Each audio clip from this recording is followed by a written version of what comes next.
I want to ask you about what is going on, the assault on Deir ez-Zor at the present time. ISIS is conducting an assault on the Syrian town of Deir ez-Zor. They're saying that this was made possible because many of the fighters fled Mosul, and they were actually basically let go. In essence, that you did not attack them en route or anything like this. Do you have any comment on that? And could you update us on what the status is as far as the Deir ez-Zor assault is? Well, no, I actually say I can't give you an update on the status of Deir ez-Zor or what's going on the ground. I simply we don't have great visibility in terms of tactical operations one way or another. Certainly mindful that ISIL has a presence there, mindful of reports that the regime, backed by their supporters, is trying to deal with that.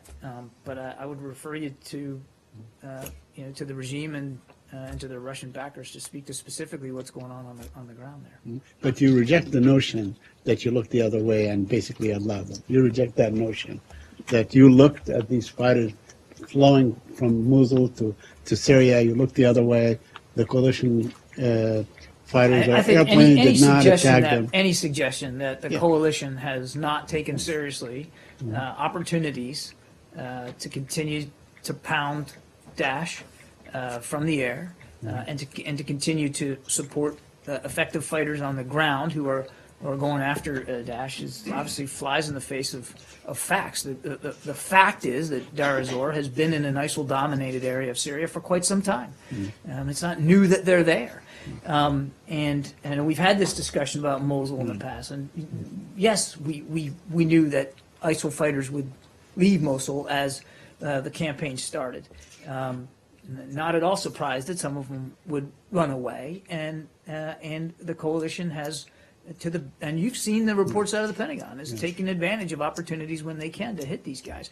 Doesn't mean you're going to get every single one, and I can't say definitively that none of them fled to Deir ez-Zor, but to say that hasn't been part of previously ISIL-dominated areas in Syria, again, it's just doesn't comport with facts. And my last one on this one, Foreign Minister Lavrov said that the United States tried to utilize the emergence and the attacks by Daesh as a useful tool, maybe to bring down the regime in Syria. Do you have any comment on that? Can you respond to that? You probably saw the I saw his comments. We've talked about this before. This is also new today. What we want to see in terms of the civil war in Syria is a political solution, and that's why the Secretary worked so hard in his tenure to try to get a transition in place, a ceasefire that could be meaningful, humanitarian aid, and political talks resume, so that we can have a political solution actually discussed and realized. The fight against Daesh, there is a military component against Daesh, and that is the purpose of it, to go after Daesh. We've long said, in terms of the civil war, there's not going to be a military solution. It's got to be political.